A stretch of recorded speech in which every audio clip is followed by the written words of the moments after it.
Audio Jungle. नमस्कार साथियों, मैं अंकित कुमार आपका स्वागत करता हूं हमारे YouTube channel MSN for you में। दोस्तों, आज मैं लेकर आया हूं आपके लिए एक बहुत इंपॉर्टेंट कंडीशन जो बार बार एग्जाम में पूछी जाती है।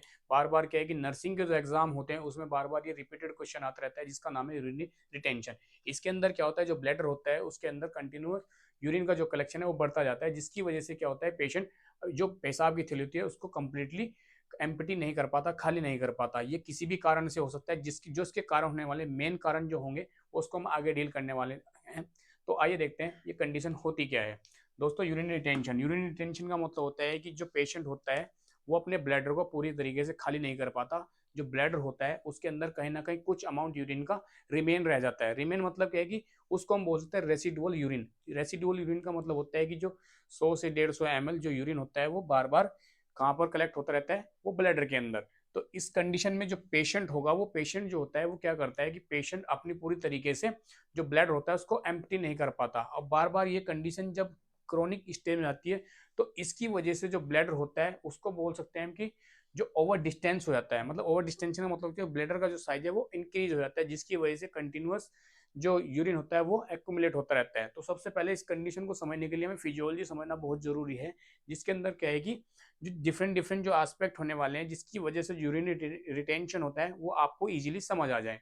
तो दोस्तों, सबके पास आपको पता है कि नॉर्मल फिजियोलॉजी यूरिनरी सिस्टम की सभी को आती होगी, क्योंकि आप नर्सिंग से अगर ये मेडिकल फील्ड से बिलोंग कर रहे हैं तो आपको ये आपने फर्स्ट ईयर में अपने जो उसका यूरिनरी सिस्टम होता है वहाँ पे आपने इसकी एनाटॉमी फिजियोलॉजी पढ़ी होगी। तो दोस्तों, एक बार हम यहाँ पर इसका ओवरव्यू देख लेते हैं। सबसे पहले होता है कि जो किडनी होती है वो सभी के पास, दो किडनी सभी के पास होती है, जिसका क्या है जो उसका सुपीरियर पोर्शन होता है जिस जहाँ पर क्या होती है इसकी एड्रिनल ग्लैंड प्रेजेंट होती है। एड्रिनल ग्लैंड के बाद हम देखते हैं कि दो यूरेटर सबके पास होते हैं जो यूरिन कैरी करके कहाँ पर लेके जाते हैं, ब्लैडर के अंदर।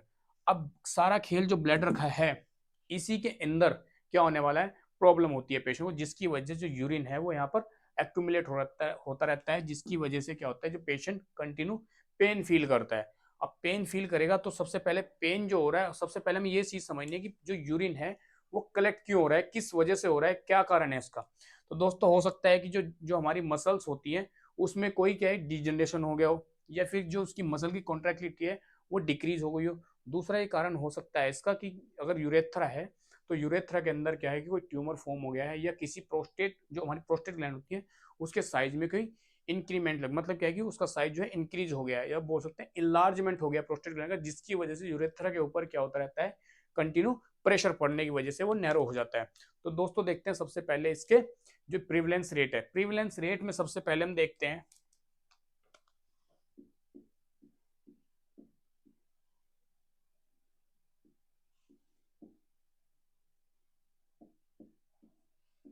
जो प्रिविलेंस रेट है, ये दोस्तों 60 साल से जो ऊपर के एज होते हैं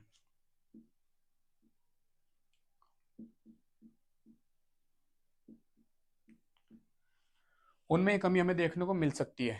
ये दोनों में हो सकता है, मैन और फीमेल में, दोनों में, मेल और फीमेल दोनों में देखने को मिल सकता है। क्यों, क्या होता है कि जो ओल्ड एज पीपल होते हैं, जो उनकी मसल्स होती है वो क्या होती है, उनकी जो कॉन्ट्रेक्टिलिटी इलास्टिसिटी होती है वो कम होने लगती है, जिसकी वजह से कंडीशन होने के चांसेस बढ़ जाते हैं। दूसरा, अगर हम बात करें below 60 year, below 60 years age में क्या होता है, मतलब 60 से नीचे जो होते हैं उनमें क्या होता है कि वो इजीली अपने ब्लैडर को खाली कर पाते हैं। पर किसी कंडीशन की वजह से, जैसे कि क्योंकि ट्रोमेटिक इंजरी हो गई, या कोई कैंसर सेल फॉर्म हो गई है, या कोई ट्यूमर फॉर्म हो गया, तो उसमें ये कंडीशन हो सकती है। अदरवाइज अगर हम एज फैक्टर की बात करें तो ये 60 साल से ऊपर का और 60 साल से नीचे वालों को तभी होगी जब क्योंकि कोई प्रॉब्लम होगी। प्रॉब्लम जैसे कि ट्यूमर फॉर्म हो गया है ब्लैडर के अंदर, कोई सिस्ट आकर फंस गई है, सॉरी जो स्टोन होती है वो आकर फंस गई है, कोई यूरेथ्रा के अंदर कोई सिस्ट फॉर्मेशन हो गया है, तो उस कंडीशन में क्या होगा, यूरेथ्रा का जो साइज होता है वो नैरो हो जाता है, जिसकी वजह से ब्लैडर पूरी तरीके से खाली नहीं हो पाता। अगर हम बात करें इसके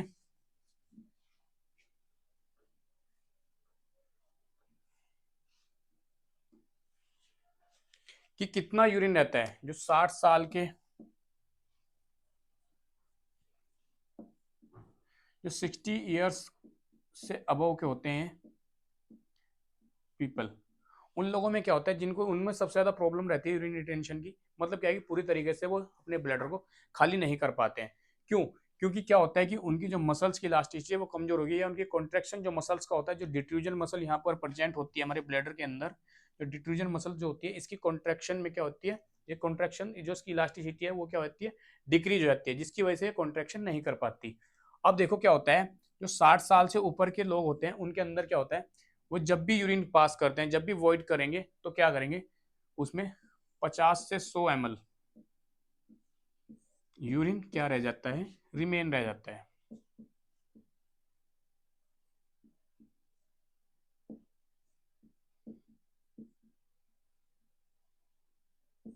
ठीक है साथियों, जो 60 साल से ऊपर के एज के लोग होते हैं वो क्या करेंगे,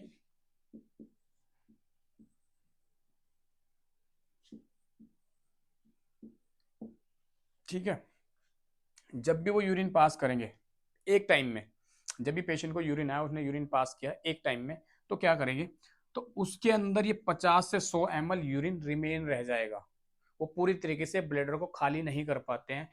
तो इस रिमेन यूरिन को हम क्या बोलते हैं, इस रिमेन यूरिन को हम बोलते हैं रेसिडुअल यूरिन। ठीक है साथियों, इस यूरिन को हम क्या बोलते हैं, रेसिडुअल यूरिन। रेसिडुअल यूरिन वो होता है जो ब्लैडर के अंदर रिमेन रहता है। मान लो ये ब्लैडर पूरे तरीके से फिल हो रखा है, ठीक है, ये पूरे तरीके से क्या हो रखा है, फिल्ड हो गया है यूरिन से, और पेशेंट को क्या है, अर्जेंसी हुई है यूरिन पास करने के लिए। तो पेशेंट ने यूरिन पास जब करने गया, old age people, age factor का तो मैं बता रहा हूँ, तो क्या हो गया वहां पर, ये ml, इतना ml 100 से, सॉरी 50 से 100 या 150 ml यहाँ पर रिमेन रह गया।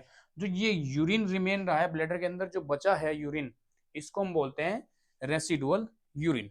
ठीक है साथियों, क्या बोलते हैं इसको हम, रेसिडुअल यूरिन। जो यूरिन कहाँ पर बचा हुआ है, ब्लैडर के अंदर, जिसने क्या है, पेशेंट ने पूरी तरीके से अपने ब्लैडर को एम्प्टी नहीं किया है। वो अब ये क्यों नहीं हुआ है, किस कारण नहीं हुआ है, ये हम पढ़ेंगे कोजिस में, कि क्यों रह जाता है खाली, या प्रॉपर तरीके से ब्लैडर पूरी तरीके से खाली क्यों नहीं हो पाता है, या जो रिमेन यूरिन है वो किस वजह से पूरी तरीके से खाली नहीं हो पाता है। अगर हम बात करें दोस्तों उसके टाइप्स की, तो उसके दोस्तों टाइप्स इसके डिफरेंट डिफरेंट हो सकते हैं। आपने बुक में पढ़े होंगे इसके टाइप्स जो होते हैं, कि दो भी पढ़े होंगे आपने, एक्यूट और क्रोनिक। अगर मैं बात करूं इसके, हम डिफरेंट डिफरेंट स्टेज में डिफरेंट डिफरेंट टाइप पढ़ने वाले। तो सबसे पहले जो इसका टाइप्स है होने वाले हैं, तो इसका जो टाइप्स है दोस्तों, सबसे पहले वो होता है on the basis of onset.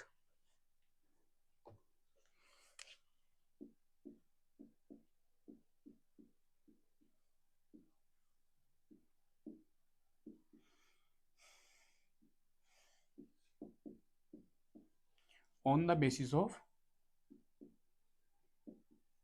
Onset.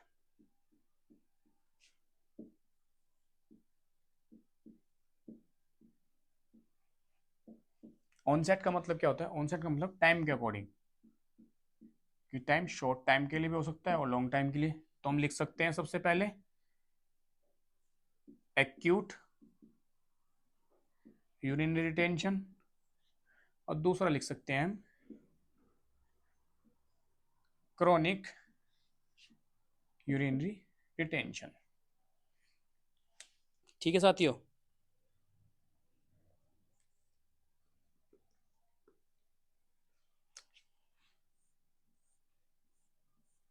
Acute का मतलब है शॉर्ट पीरियड ऑफ टाइम, या इसको हम बोल सकते हैं इमीडिएट।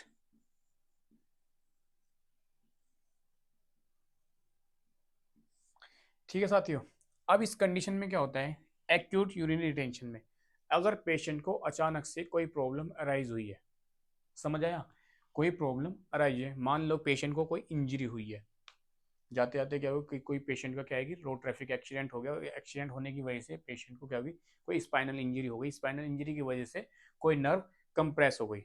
और नर्व कौन सी होती है दोस्तों, वो नर्व होती है हमारी पुडेंडल नर्व। कौन सी नर्व, पुडेंडल नर्व। ठीक है, या दूसरी नर्व हम बोल सकते हैं सैक्रल नर्व, जो हमारा सिग्नल को एक्सचेंज करती है। ठीक है दोस्तों, ब्लैडर और ब्रेन से क्या करते हैं दोस्तों, ये पुडेंडल नर्व रिस्पॉन्सिबल होती है हमारे मसल कॉन्ट्रैक्शन के लिए, क्योंकि जो पुडेंडल नर्व होती है ये हमारा काम करती है मस्कुरेनिक रिसेप्टर पे, क्योंकि ब्लैडर के अंदर क्या होते हैं, डिफरेंट बहुत सारे जगह जगह पर क्या होते हैं, मस्कुरेनिक रिसेप्टर होते हैं। अब ये रिसेप्टर कहाँ पर जाएंगी, ये सिग्नल रिसीव करती है दोस्तों, सिग्नल भेजेगी, ठीक है। अब ये सिग्नल जब भेजेगी, रिसेप्टर के जो टर्मिनल्स होते हैं वहां पर प्रेजेंट होते हैं हमारे क्या, वहां पर प्रेजेंट होते हैं हमारे ACH।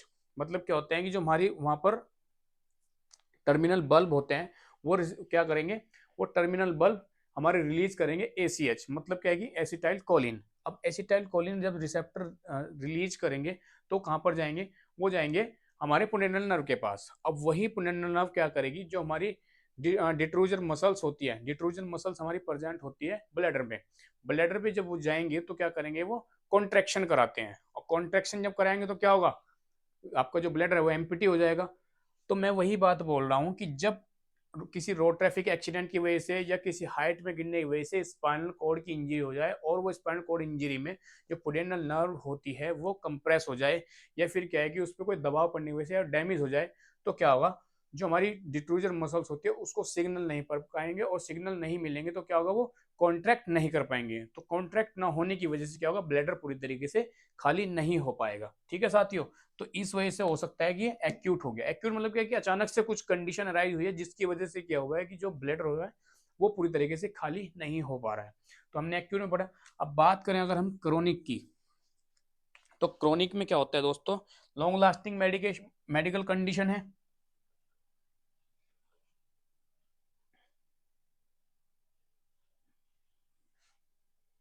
Long lasting medication medical condition है।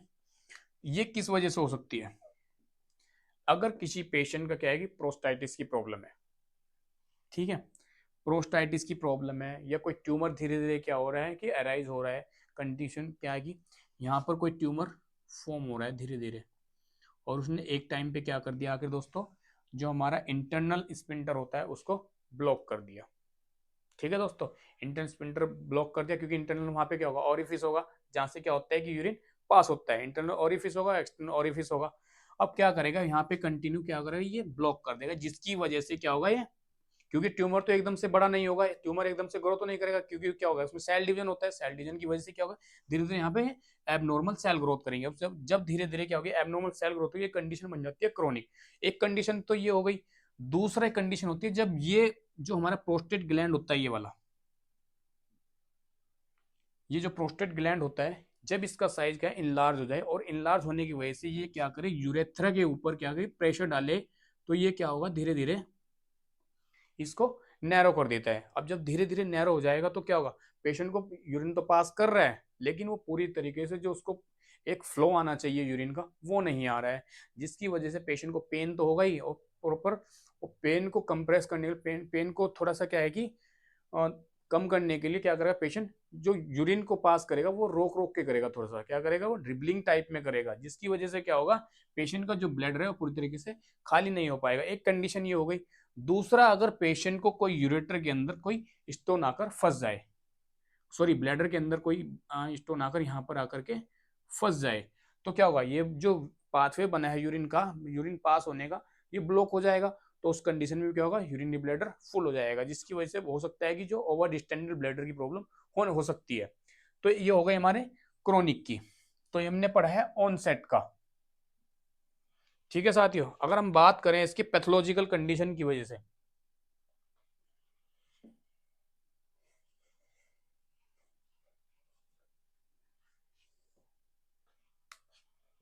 On the basis of pathological condition,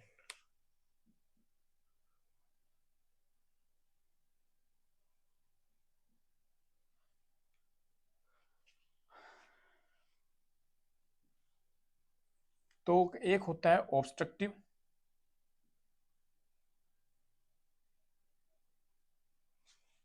और दूसरा होता है नॉन ऑब्स्ट्रक्टिव।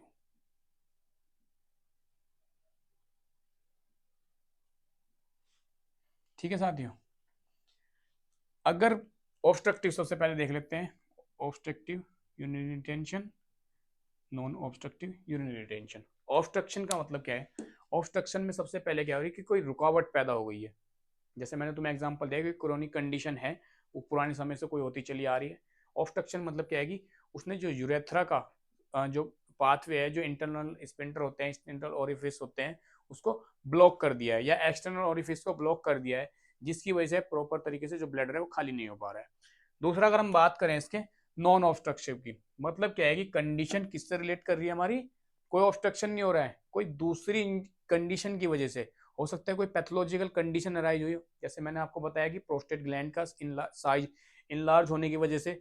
दूसरा इसमें हो सकता है कि दूसरा इसमें होगा अगर कोई सिस्ट फॉर्मेशन हुआ है उस कंडीशन की वजह से, या दूसरा हो रहा है सिस्टोसील की प्रॉब्लम। सिस्टोसील मतलब क्या है कि जो ब्लैडर है वो अपनी जगह से हट चुका है, मतलब समझ रहे हो ना। रेक्टोसील, सिस्टोसील, ये आपने कंडीशन पढ़ी होंगी। तो इसमें क्या हो रहा है, जो सिस्टोसील की प्रॉब्लम है वो क्या हो रही है, पर्ट्यूट हो गया, जो ब्लैडर की जो जो सराउंडिंग लेयर होती है, टिश्यू होते हैं, उनमें किसी कमजोरी होने की वजह से या कोई कंडीशन की वजह से उनकी जो मसल्स है वो वीक हो गई, और वीक होने की वजह से जो ब्लैडर है वो अपनी जगह से हट चुका है। मेनली ये कंडीशन आपको फीमेल्स में देखने को मिलती है। ठीक है साथियों। दूसरा, रेक्टोसील्स की बात कर सकते हैं, रेक्टम का प्रोलैप्स हो जाना। तो उस कंडीशन में जब रेक्टम का प्रोलैप्स हो जाएगा तो क्या होगा, कंटिन्यू जो प्रेशर पड़ेगा वो किसके ऊपर पड़ेगा, यूरेथ्रा के ऊपर पड़ेगा। ठीक है साथियों।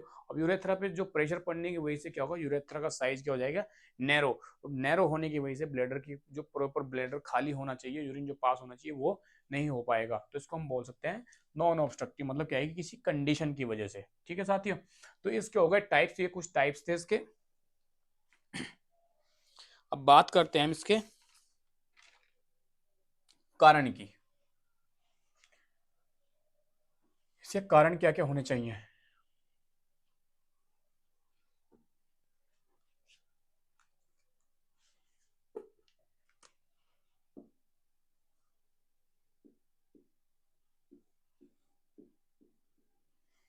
सबसे पहले इसका जो कारण है, हम नीचे से लेके चलते हैं यहाँ पर, ये।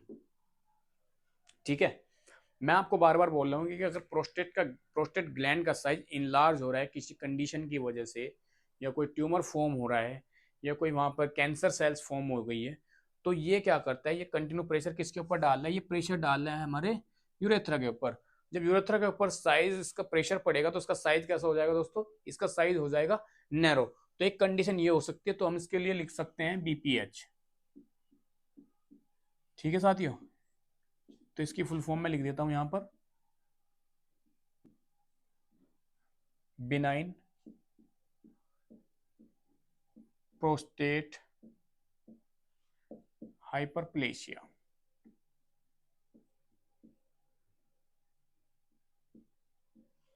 ठीक है साथियों, बिनाइन प्रोस्टेट हाइपरप्लेशिया।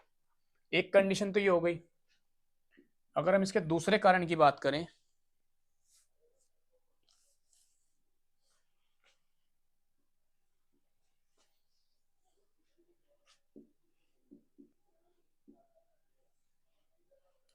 अब देखो, अगर यहां पर कोई ये नैरो हो गया कोई कंडीशन की वजह से, या कोई सेल्स बढ़ने की वजह से, जिसको हम बोलते हैं सिस्ट फॉर्मेशन हो गया, अब ये क्या हो रहा है यहाँ पर, ये नैरो हो गया, तो इसको हम बोल सकते हैं यूरेथ्रल स्ट्रिक्चर। तो दूसरा कारण क्या है दोस्तों इसका, यूरेथ्रल स्ट्रिक्चर।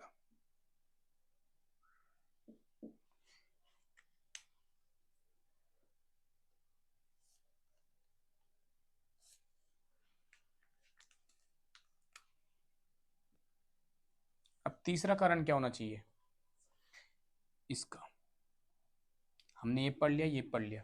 अब तीसरा होना है, इसके अंदर अगर कोई ब्लैडर के अंदर आके कोई स्टोन फंस जाए, तो इसको हम बोल सकते हैं लॉज स्टोन इन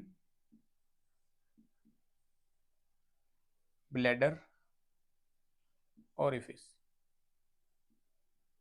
ठीक है साथियों, लॉज स्टोन इन ओरिफिस, जहां से क्या हो रहा है, जो यूरिन एम्प्टी होने की, जहां से यूरिन एम्प्टी होता है, मतलब जहां से यूरेथ्रा कैरी करके के यूरिन को लेके जाता है, उसको बोलते हैं ओरिफिस। ठीक है साथियों।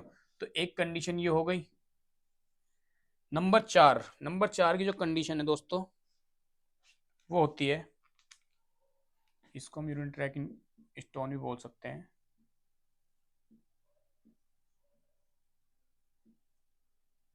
ठीक है साथियों। अब बात आती है कॉन्स्टिपेशन।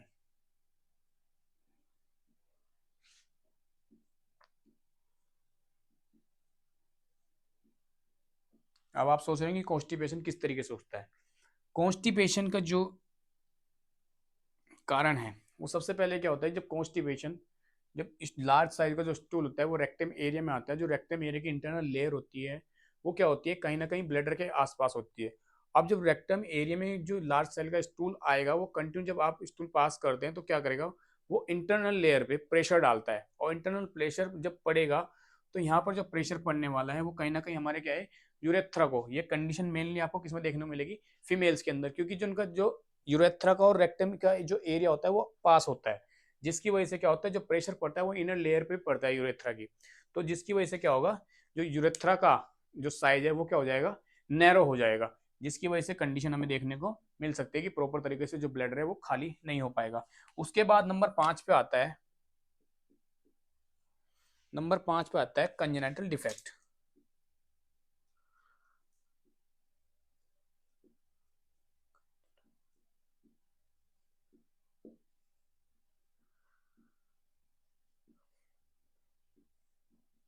ठीक है साथियों, कंजेनिटल डिफेक्ट। अब कंजेनिटल डिफेक्ट अगर बर्थ से ही किसी को प्रॉब्लम है, समझ आया, अगर बर्थ से ही किसी को क्या कि urinary track infect, urinary track जो हमारा यूरिनरी सिस्टम होता है इससे रिलेटेड किसी को क्या है कि कोई प्रॉब्लम है, अगर यूरेथ्रा का साइज ही पहले से क्या है कि कमजोर, सॉरी नैरो है, तो उस कंडीशन में भी आपको ये चीजें देखने को मिल सकती है, पर ये बहुत ज्यादा रेयर चांस होते हैं ये कंडीशन आपको क्या है कि जो यूरिनरी रिटेंशन की प्रॉब्लम देखने को मिले बर्थ डिफेक्ट्स की कंडीशन में। दूसरा 6 नंबर पे आता है आपका, सबसे पहले हम बात करें अगर यहाँ पे कि अगर ट्यूमर फॉर्म हो जाए, तो हम बात करें अगर 6 नंबर की,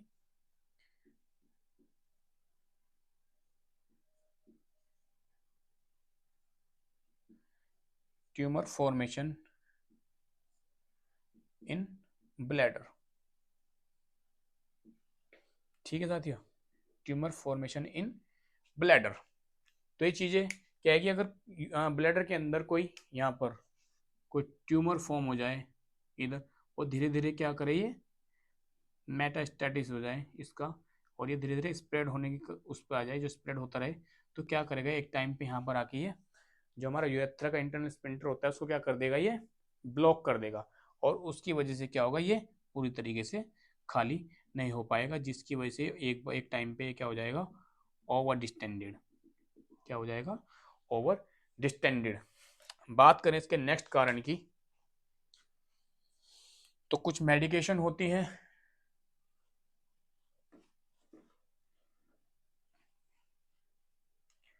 कुछ मेडिकेशन होती है क्या करती है, जो ब्लैडर रिटेंशन की प्रॉब्लम कर सकती है, यूरिन रिटेंशन की प्रॉब्लम कर सकती हैं। तो कुछ मेडिकेशन जैसे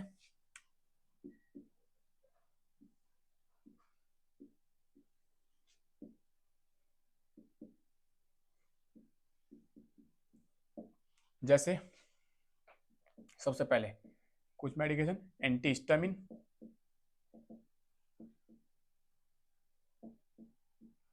एंटीसाइकोटिक मेडिकेशन, कुछ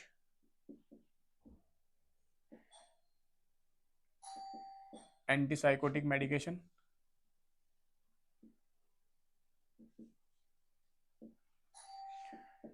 एंटीसाइकोटिक में भी कौन सी मेडिकेशन आएंगी, वो आएंगी एंटी डिप्रेसेंट,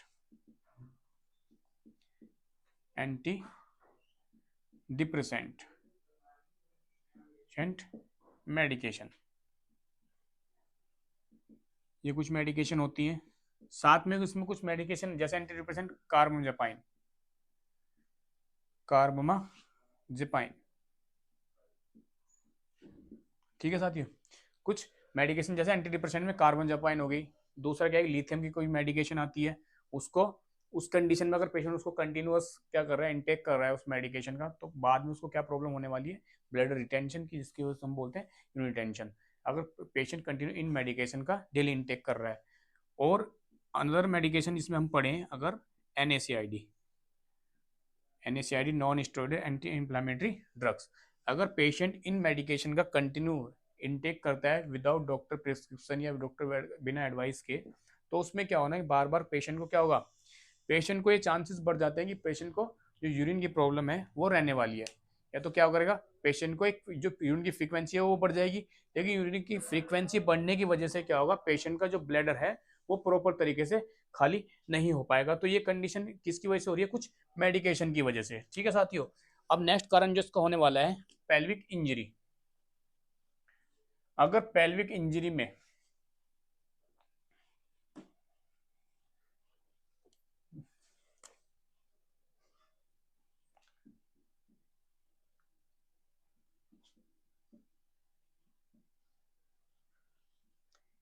पेल्विक इंजरी, अगर पेल्विक इंजरी में क्या है कि अगर हमारी जो डिट्रूजन मसल्स होती है इसके अंदर कोई इंजरी हो जाए।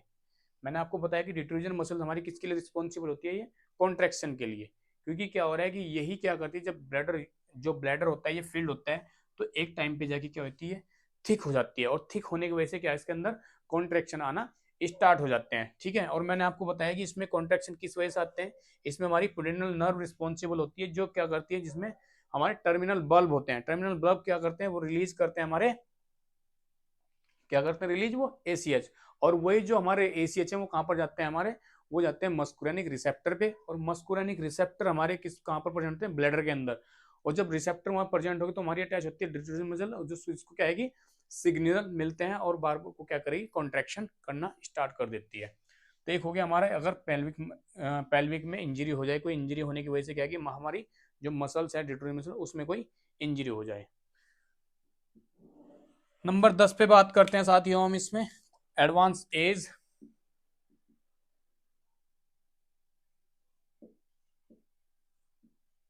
ठीक है, एडवांस एज का मैंने तुम्हें स्टार्टिंग में बताया कि एडवांस एज में मतलब क्या है, 60 साल से जो ऊपर के लोग होते हैं उनमें क्या होती है, जो मसल्स की जो कॉन्ट्रेक्शन जो होते हैं, कॉन्ट्रेक्टिलिटी होती है वो डिक्रीज हो जाती है, उनकी जो इलास्टिसिटी है वो डिक्रीज हो जाती है, जिसकी वजह से क्या होता है कि जो ब्लड है वो पूरी तरीके से खाली नहीं हो पाता।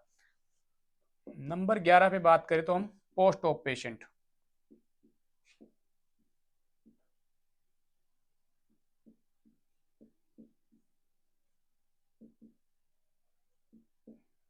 ये कारण मैं आप लोगों को बता रहा हूं, पोस्ट ऑफ पेशेंट।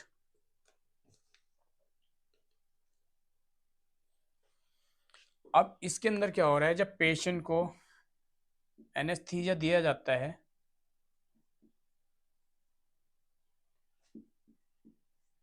तो जो हमारा पेरिनियल एरिया होता है या जो एनल एरिया होता है, जो वहां पे स्पिंडर होते हैं उसमें स्पाज्म फॉर्म हो जाता है। समझ रहे दोस्तों, जब एनेस्थीसिया किसी पेशेंट को लगता है तो वहां पर क्या होता है, जो स्पिंटर होते हैं उनमें स्पाज्म फॉर्म हो जाता है, और स्पाज्म फॉर्म होने की वजह से क्या होगा, वो जो स्पिंटर है पूरी तरीके से नहीं खुल पाते हैं, जिसकी वजह से ब्लैडर जो होता है खल नहीं हो पाता है। इसी वजह से पेशेंट को क्या डाला जाता है, यूरिनरी कैथेटर डाला जाता है, जिसकी वजह से यूरिनरी कैथेटर डाले जाते हैं। यूरिनरी कैथेटर मतलब कहने में पेशाब की जो नली होती है वो बाहर से लगाई जाती है, उसको कनेक्ट किससे किया जाता है, पेशाब की थैली से, मतलब आर्टिफिशियल बैग एक कनेक्ट किया जाता है। क्यों किया जाता है, क्योंकि जब भी पेशेंट को एनेस्थीसिया लगता है, पोस्ट ऑफ पेशेंट जो होते हैं उनमें एनेस्थीसिया का असर होने की वजह से, इफेक्ट होने की वजह से जो उनके स्पिंटर होते हैं उसमें स्पाज्म फॉर्म हो जाता है। स्पाज्म फॉर्म होने की वजह से क्या होगा, वो सिकुड़ जाते हैं, सिकुड़ने की वजह से क्या होगा, वो एक टाइम पे नहीं खुलते हैं। जब धीरे धीरे क्या होगा, एनेस्थीसिया का जो इफेक्ट है वो कम होगा, तो नॉर्मल फॉर्म में अपनी आ जाते हैं। ठीक है साथियों, तो ये इसके कुछ कारण थे जिसकी वजह से क्या हो रहा है कि जो जो यूरिनरी ब्लैडर या यूरिनरी रिटेंशन की जो प्रॉब्लम है, यूरिनरी रिटेंशन की जो प्रॉब्लम है वो अराइज होती है। सबसे पहले हमने कारण पढ़ा, सबसे पहले इसकी कोई ट्यूमर फॉर्म हो रखा है, या फिर क्या है कि कोई बीपीएच की प्रॉब्लम, बीपीएच हमने पढ़ा है बिनाइन प्रोस्टेटिक हेमरेज। तो जैसे हमने डिफरेंट डिफरेंट कारण पढ़े हैं जिसमें आप ये चीजें पढ़ सकते हैं। दोस्तों ये बहुत ज्यादा इंपॉर्टेंट कंडीशन है जिसको मैं आपके साथ डील कर रहा हूँ। अगर आपको नोट्स की प्रॉब्लम हो रही है, नोट्स से रिलेटेड कोई प्रॉब्लम है, तो दोस्तों आप हमारा उसमें टेलीग्राम चैनल होता है, कि टेलीग्राम चैनल पे आप जाके, मैं नीचे डिस्क्रिप्शन में लिंक डाल दूंगा तो वहां से भी आप लिख सकते हैं। अदरवाइज मैं सामने से क्या है कि धीरे धीरे जो कंप्यूटराइज जो लाइन होती है, जो नोट्स होते हैं वो मैं साइड में चला दूंगा, तो वहां से आप ये नोट्स बना सकते हैं। ठीक है, अब बात करते हैं हम इसके साइन एंड सिम्टम्स की।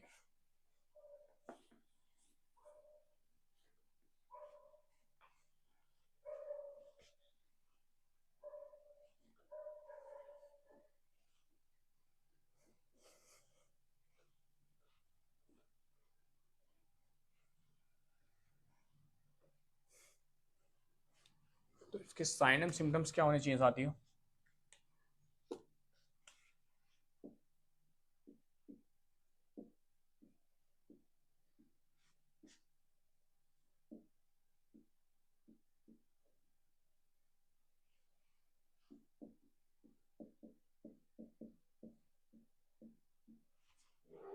तो सबसे पहले पेशेंट को क्या होगा, जब भी पेशेंट वॉइड करने की कोशिश करेगा, यूरिन पास करने की कोशिश करेगा, तो उसको क्या होने वाली है, प्रॉब्लम होने वाली है।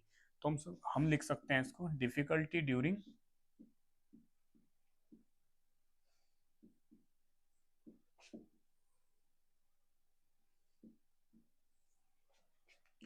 यूरिनेशन, या इसको हम लिख सकते हैं वॉइड। ठीक है साथियों, डिफिकल्टी ड्यूरिंग यूरिनेशन और वॉइड मतलब पेशेंट जब भी यूरिन पास करने की कोशिश करा तो उसको यूरिन पास करते समय क्या होगा, वो उसको प्रॉब्लम होगी, मतलब डिफिकल्टी होने वाली है। दूसरे कारण की बात करें, दूसरी जो इसका सिम्टम्स होने वाला है, तो इसमें दूसरा जो कारण होगा, सॉरी, इसका दूसरा सिम्टम्स होगा वो होगा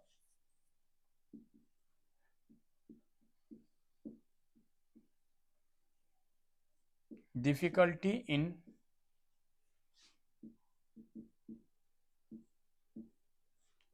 एम्प्टी द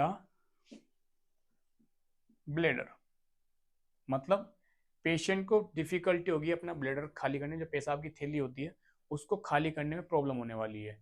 ठीक है, पेशेंट कंटिन्यू स्ट्रेन लगाएगा, जोर लगाएगा यूरिन पास करने के लिए, पर पेशेंट की जो मसल्स है उसमें इंजरी होने की वजह से या उसका जो कॉन्ट्रैक्शन है उसमें कमी होने की वजह से क्या होगा, पेशेंट पूरी तरीके से ब्लेडर को खाली नहीं कर पाएगा। तो एक कारण, सॉरी, एक सिम्टम्स ये हो सकता है। दूसरा जो सिम्टम्स होने वाला है साथियों उसका वीक ड्रिबल,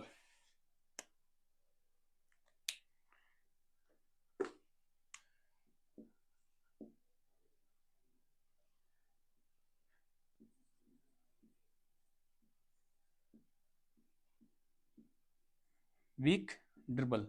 वीक ड्रिबल का मतलब होता है जो पेशेंट का यूरिन का जो फ्लो है वो क्या हो जाएगा,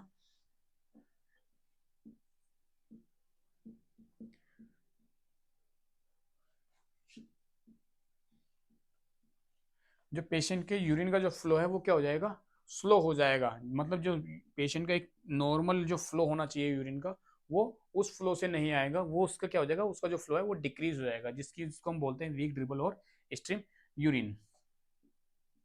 पेशेंट को लोअर एब्डोमिनल पेन होगा,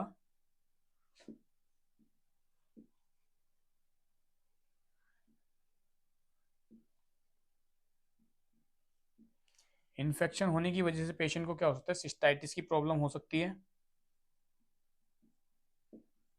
सिस्टाइटिस बोले तो इन्फ्लामेशन ऑफ यूरिनरी ब्लैडर। इसमें पेशेंट को अगर इन्फेक्शन हो रहा है तो पेशेंट को फीवर आने के चांसेस बढ़ जाएंगे। तो ये इसके कुछ कारण है। नेक्स्ट कारण की हम बात करते हैं,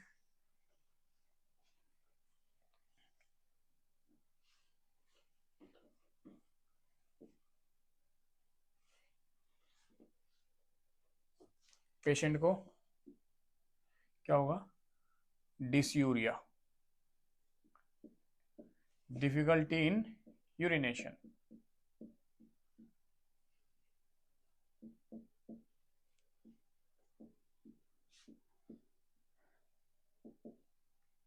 ठीक है साथियों, तो पेशेंट को यूरिन करते समय बहुत ज़्यादा प्रॉब्लम होने वाली है। हो सकता है पेशेंट को पेन हो, पेशेंट को रुक रुक के यूरिन पास हो। नेक्स्ट होने वाला है, पेशेंट को अगर यूरिनरी ट्रैक इन्फेक्शन हो गया है तो पेशेंट को हिमेचोरिया होने के चांसेस बढ़ सकते हैं।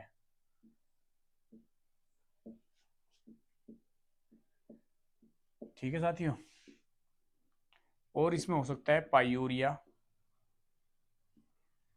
इसमें पस सेल्स आपको देखने को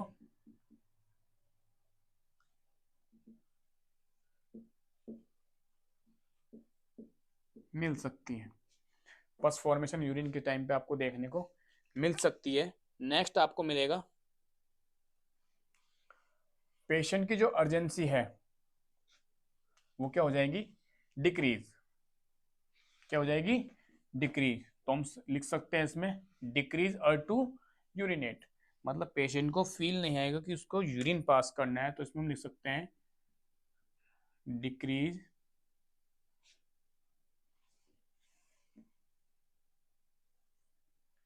अर्ज टू यूरिनेट। ठीक है साथियों, तो ये कुछ इसके कारण थे, कुछ सिम्टम्स थे जो हमें पेशेंट में देखने को मिल सकते हैं। साथ में हम बात करते हैं इसके डायग्नोस्टिक इवेल्युएशन की। डायग्नोस्टिक इवेल्युएशन करने के लिए सबसे पहले पेशेंट का क्या है कि हमें वही अपना हिस्ट्री कलेक्शन, फिजिकल एग्जामिनेशन करना होता है। इसमें क्या होता है, ये पेशेंट को पता होता है कि वो यूरिन क्यों नहीं पास कर पा रहा है। सबसे पहले तो सबसे बड़ी बात ये आती है कि जिसको कंफर्म हम कर सकते हैं इसमें पेशेंट को क्या होगा,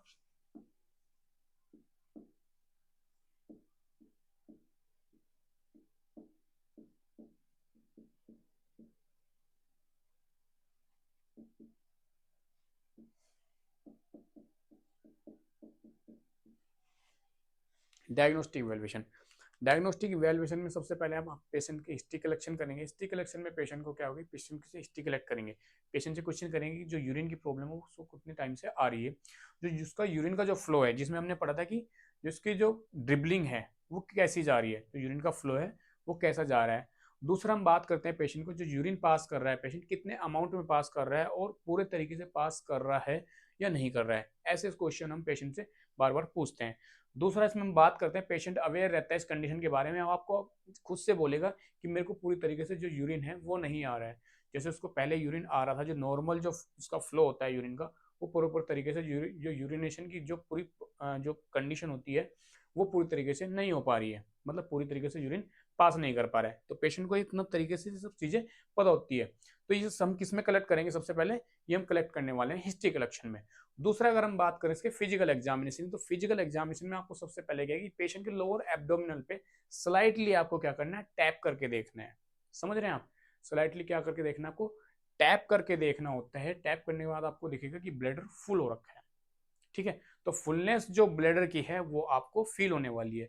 और ये हमें किससे पता लगा दोस्तों, ये हम आप क्या कर सकते हैं, परकशन मेथड से कर सकते हैं। दूसरा आप क्या करते हैं, पाल्पेशन कर सकते हैं, पेशेंट को हल्का सा आप क्या कर सकते हैं, स्लाइटली प्रेस करके देख सकते हैं।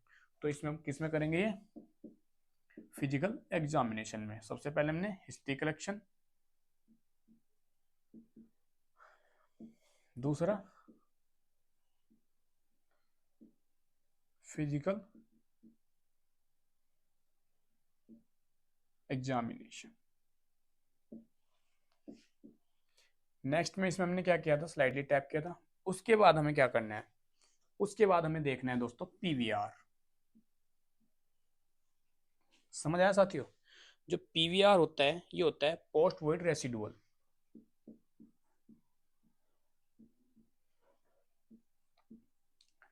पोस्ट वॉइड रेसिडुअल, ठीक है। पोस्ट वॉइड रेसिडुअल का मतलब होता है कि रेसिडुअल, मैंने आपको बताया कि जो रिमेन यूरिन बचता है ब्लैडर के अंदर उसको हम बोलते हैं रेसिडुअल यूरिन। तो पेशेंट से आपको ये चीज कलेक्ट करनी है कि पेशेंट जब यूरिन पास कर रहा है उसने कितना अमाउंट यूरिन का पास किया है। समझ आया।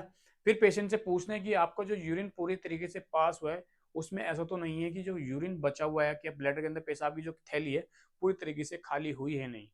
तो ये चीजें हम पूछते हैं पेशेंट से यूरिन पास करने के बाद। एक तो ये हो गया, मतलब पेशेंट ने यूरिन पास किया और जो रिमेनिंग यूरिन बचा है उसको पूछना है कि पेशेंट को कितना यूरिन बचा है। तो उसमें पेशेंट आपको बता देगा कि समथिंग इतना यूनिट बचा है।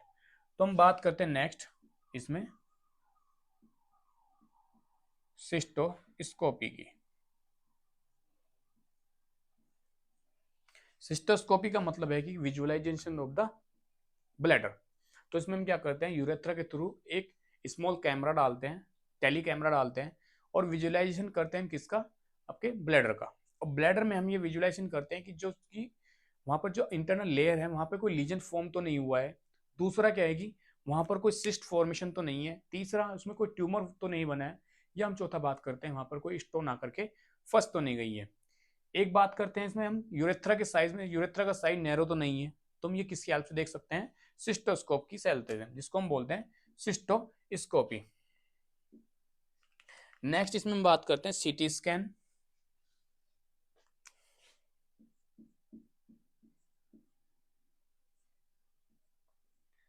सीटी स्कैन से हम ये पता लगाते हैं कि कोई कैंसर सेल का फॉर्मेशन तो नहीं है, या कोई जो प्रोस्टेट ग्लैंड है उसका साइज कितना इनलार्ज हुआ है, तो हम सीटी स्कैन से पता लगा सकते हैं। दूसरा इसमें हम करते हैं पेल्विक अल्ट्रासाउंड।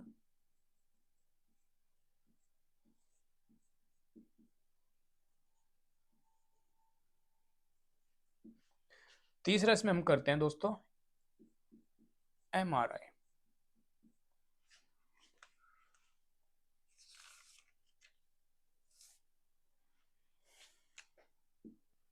ठीक है,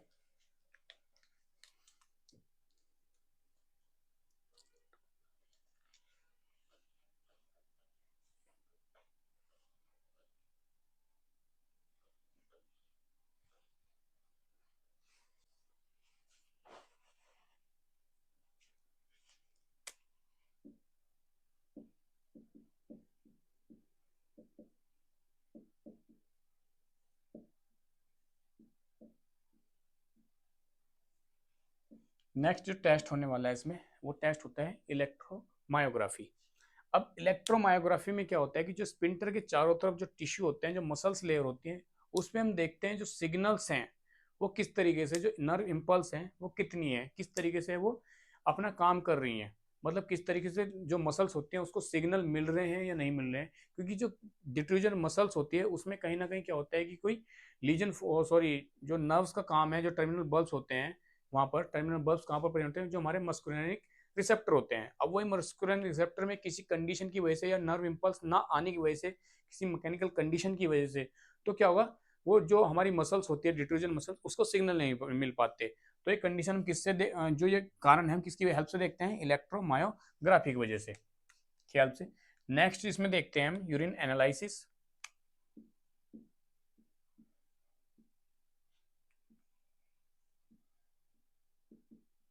यूरिनालिसिस हम देखते हैं हीमेचूरिया और प्रोटीन यूरिया के लिए, और प्रोटीन यूरिया के लिए। ठीक है साथियों, तो ये कुछ डायग्नोस्टिक इवेल्युएशन थे जिसकी हेल्प से हम क्या करते हैं, हम हेल्प से क्या करते हैं, यूरिन रिटेंशन को एनालाइज करते हैं या उसका डिटेक्शन करते हैं। दोस्तों, ये जो इसका कंफर्मेटरी होता है, वो कंफर्मेटरी जो डायग्नोस होता है वो होता है सबसे पहले सेल्फ अवेयरनेस। दूसरा इसमें हम सिस्टोस्कोप कर सकते हैं। तीसरा हम क्या करते हैं इसमें, पेल्विक यूएसजी। अब बात करते हैं इसके हम मैनेजमेंट की।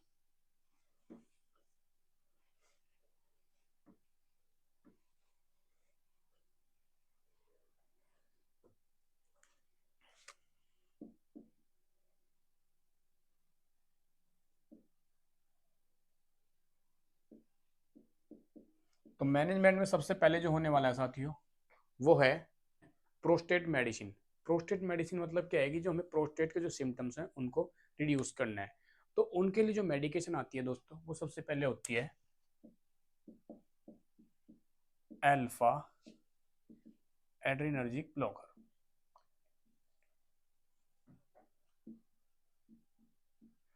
अब इसके अंदर जो मेडिकेशन आने वाली है वो देखते हैं।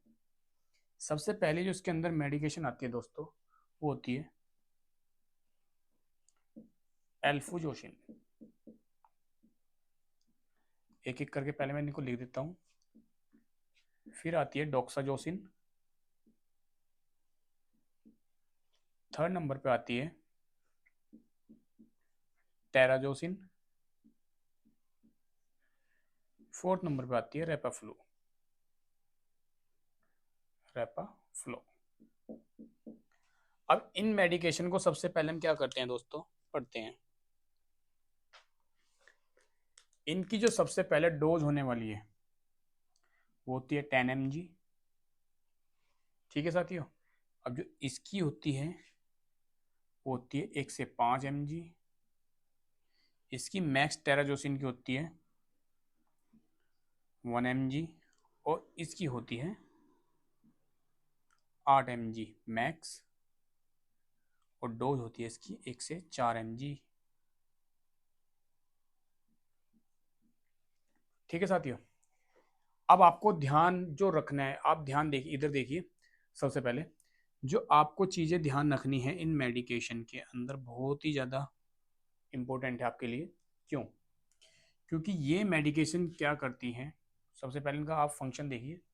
ये मेडिकेशन जो प्रोस्टेट ग्लैंड होती है, जो उसकी सेल्स होती हैं, वो कंटिन्यू क्या कर रही होती हैं, ग्रोथ कर रही होती हैं, तो उसको क्या करती है, सबसे पहले रोकती है। उसकी ग्रोथ को क्या करती है, बिल्कुल स्टॉप कर देती है। दूसरा ये क्या करती है, प्रोस्टेट ग्लैंड को श्रिंक करती है।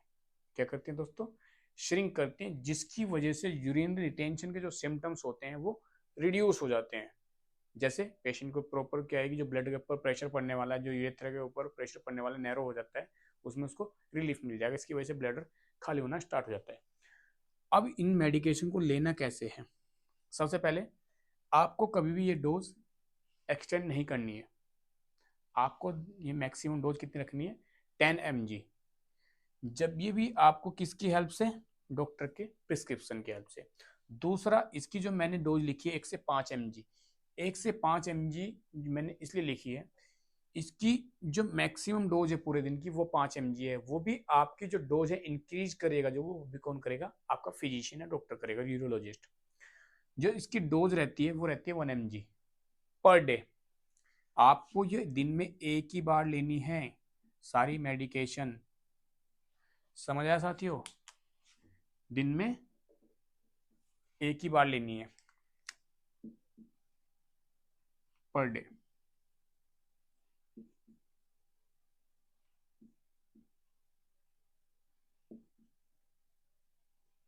जो मेन चीज है आपके लिए वो है, कभी भी आपको ये मेडिकेशन आईवी और आईएम नहीं लेनी है। जो आपके लिए ये है, ये चीजें या आप किसी को प्रिस्क्राइब करते हैं या आप किसी को बताते हैं, तो जो हमारी ये मेडिकेशन है एल्फुजोसिन, डॉक्साजोसिन, टेराजोसिन और रेपाफ्लो, ये मेडिकेशन कभी भी पेशेंट को आईवी और आईएम नहीं देनी है, क्योंकि इसके और ज़्यादा घातक परिणाम हो सकते हैं, बहुत ज़्यादा कॉम्प्लिकेशन होने वाले हैं पेशेंट के अंदर। तो आपको ये मेडिकेशन देनी है ओनली ओरली। ठीक है साथियों, ये मेडिकेशन किस में जाएंगी? ओरली। जो रेपाफ्लो है ये आता है कैप्सूल फॉर्म में। ठीक है साथियों, इसकी जो डोज रहती है वो रहती है 4 mg। ठीक है, ये आता है आपका कैप्सूल फॉर्म में रेपाफ्लो, जो रहता है आपका 4 mg में। ठीक है, तो ये मेडिकेशन में हमें क्या ध्यान रखना है? सबसे पहले कि हमें ये कभी भी आईएम और आईवी नहीं देनी है, हमें किस में देनी है? ओरली। जो भी मेडिकेशन मैंने लिखी है दिन में एक ही बार लेनी है। आप डोज को डिवाइड कर सकते हैं, जैसे 1 mg है तो 0.5 में ले सकते हैं। ये भी डिसाइड करता है आपका फिजिशियन। मैं मेडिकेशन सिर्फ, जितनी भी मेडिकेशन लिख रहा हूँ ये सिर्फ मैं सिर्फ और सिर्फ आपके एजुकेशन पर्पज़ के हिसाब से लिख रहा हूँ, एजुकेशन पर्पज़ के लिए ही लिख रहा हूँ। मैं आपको किसी भी मेडिकेशन के प्रिस्क्रिप्शन के लिए किसी को भी रिकमेंड नहीं करता हूँ।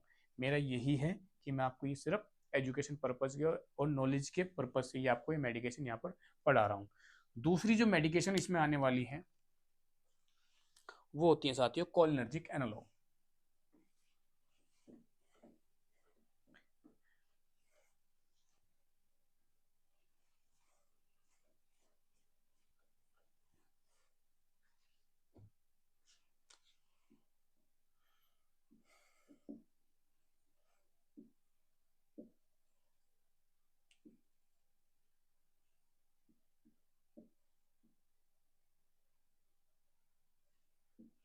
कोलिनर्जिक एनालॉग, जो इसके अंदर मेडिकेशन आने वाली है वो होती है बेथनेकोल क्लोराइड।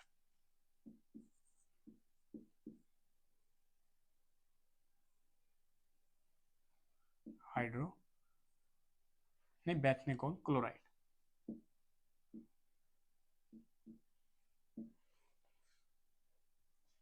अब आपको ये मेडिकेशन लेनी है।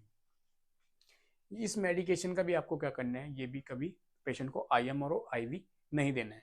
ये भी कैसे जाएगी आपके पेशेंट को? ओरली।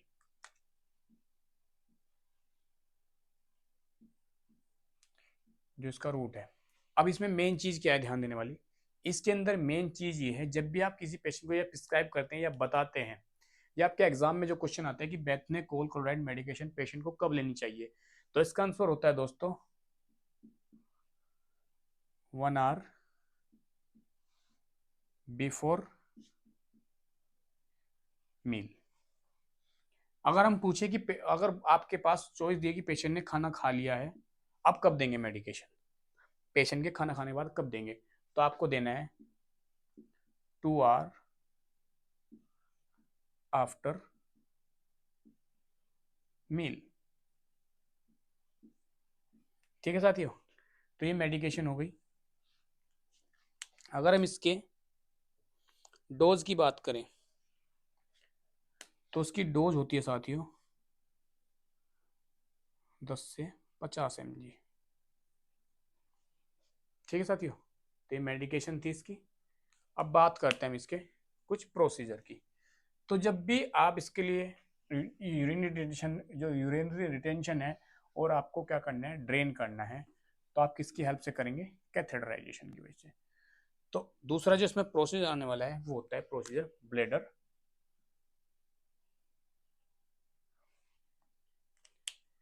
ड्रेनेज।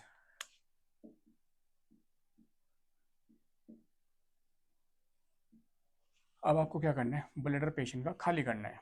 तो इसमें आप क्या करेंगे, कैथेटराइजेशन।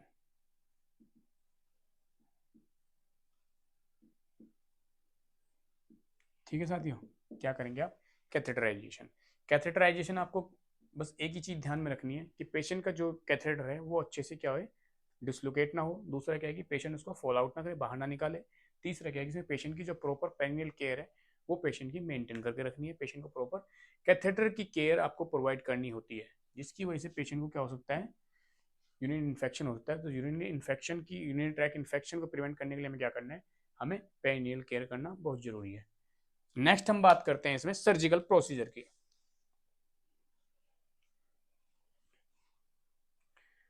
सर्जिकल प्रोसीजर जिसमें सर्जरी होने वाली है, तो मैं एक एक करके पहले सबसे पहले एनलिस्ट करता हूँ, फिर उसके बाद मैं आपको समझाता हूँ।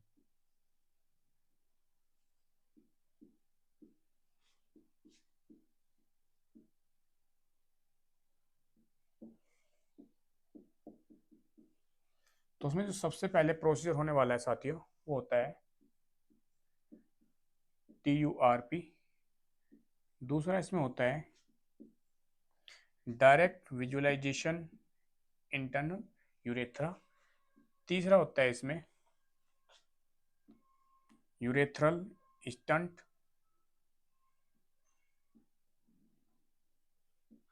फोर्थ नंबर पे होता है इसमें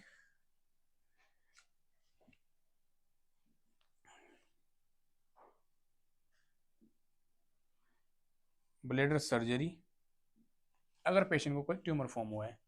फिफ्थ नंबर पे आता है साथियों इसमें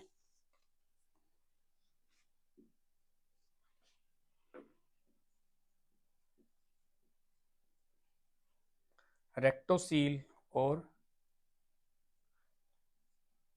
cystocele repair.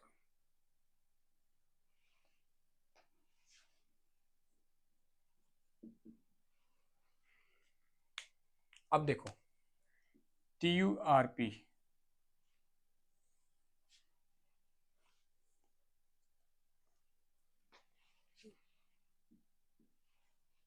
Means trans urethral, आर पे बनेगा आपका रिसेक्शन, दूसरा पी से प्रोस्टेट।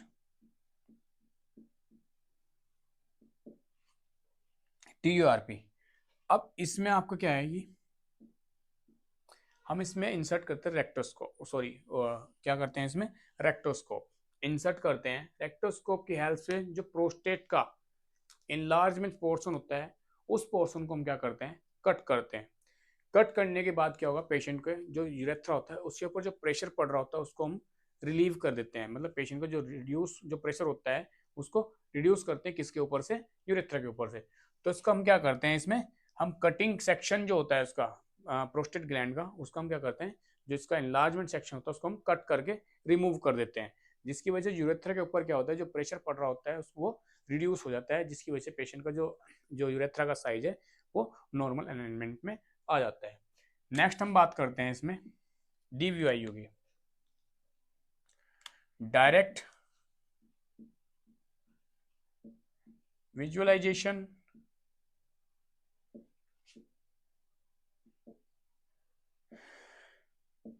इंटरनल यूरेथ्रा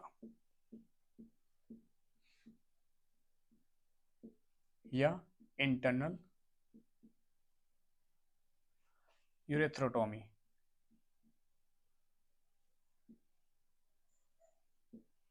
इसमें हम क्या करते हैं, इसमें हम क्या करते हैं, जो पेशेंट का जो यूरेथ्रा होता है, जो नैरो यूरेथ्रा होता है, उसको हम क्या करते हैं, इसमें उसका डायलेशन करते हैं।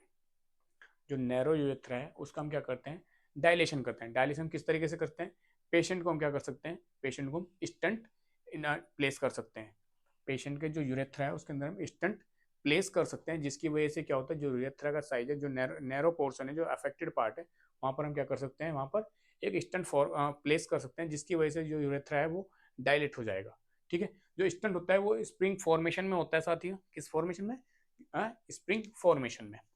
दूसरा इसमें हम बात करते हैं यूरेथ्रल स्टंट की। मैंने यहाँ पे बताया कि हम पेशेंट को क्या करते हैं, जो यूरेथ्रल मेटल स्टंट होता है वो प्लेस करते हैं यूरेथ्रा के अंदर, जिसकी वजह से जो जहाँ पे नैरो अफेक्टेड पार्ट होता है वो डायलेट हो जाता है। तीसरा इसमें हम बात करते हैं ब्लैडर सर्जरी की। ब्लैडर सर्जरी की मैं बात कर रहा हूँ, इसमें ओपनिंग सर्जरी होती है। अगर पेशेंट को कोई कैंसर फॉर्म हुआ है या ट्यूमर फॉर्म हुआ है या फिर वहाँ पर कोई सिस्ट फॉर्मेशन हुआ है, तो उसको हम क्या करते हैं, उसको हम केयरफुली रिमूव करते हैं, कट करके रिमूव कर देते हैं, जिसकी वजह से क्या होगा, जो अफेक्टेड पार्ट है उसको कट करके हम वापस रिसेक्शन सर्जरी कर देते हैं। नेक्स्ट इसमें है रेक्टोसील और सिस्टोसील रिपेयरमेंट। रेक्टोसील सिस्टोसील रिपेयरमेंट मतलब क्या है कि इसमें बल्ज आउट हो रखा है पोर्शन, जो क्या होगा, जो प्रोलैप्स हो रखा है। रेक्टोसील मतलब रेक्टम और सिस्टोसील मतलब क्या है कि ब्लैडर। क्यों हो रखा है, क्योंकि जो वहाँ के टिश्यू हैं, जो हमारे ब्लैडर के चारों तरफ के टिश्यू होते हैं, मेनली आपको ये देखने कंडीशन जो रेक्टोसील और सिस्टोसील की प्रॉब्लम है, ये आपको फीमेल्स में देखने को मिलती है। तो जो वहाँ पर जो हेल्दी टिश्यू होते हैं उनमें क्या होता है, वीकनेस होने की वजह से जो हमारा जो ब्लैडर होता है वो अपनी जगह से हट जाता है, जिसकी वजह से क्या होता है, वजाइना के थ्रू प्रोलैप्स होना स्टार्ट हो जाता है। या दूसरा हम बात करें रेक्टोसील्स को, रेक्टम एरिया जो होता है वो अपनी जगह से हट करके मसल की वीकनेस होने के कारण क्या होता है, वो अपनी जगह से हट जाता है, और अपनी जगह से हटने की वजह से क्या होता है, वो प्रोलैप्स हो जाता है। जिसमें हम क्या करते हैं, इसमें भी हम ओपनिंग सर्जरी करते हैं और टिश्यू को टाइट से बाइंड करके इसको अपनी जगह फिक्स कर देते हैं। और फिक्स होने के बाद क्या करते हैं, मसल्स जो वहाँ पे होती है, मसल लेयर जो होती है, जो टिश्यू होते हैं, उनको टाइट से बाइंड करते हैं, जिसकी वजह से क्या होते हैं, ये फिक्स हो जाते हैं। तो दोस्तों ये हमारा कुछ सर्जिकल प्रोसीजर था जिसको हमने डिटेल में डील किया है। बाकी जो इसकी जो लैंग्वेज है, जो आपको प्रॉपर नोट्स चाहिए, वो सामने मैं यहाँ पर लिख दूंगा, जिसमें आप क्या है कि यहाँ से नोट्स बना सकते हैं। तो दोस्तों अगर आप हमारे चैनल पर नए हैं तो प्लीज़ इसको आप वीडियो को देखें, लाइक करें, शेयर करें। अगर आप हमारे चैनल पर पुराने हैं तो दोस्तों इसके लिए मैं आपका बहुत बहुत आभार व्यक्त करता हूं। दोस्तों वीडियो को लाइक करें, शेयर करें, सब्सक्राइब करें। नेक्स्ट कंडीशन में बहुत ज़्यादा इंपॉर्टेंट लेके आने वाला हूं आपके लिए, chronic kidney disease. Thank you दोस्तों।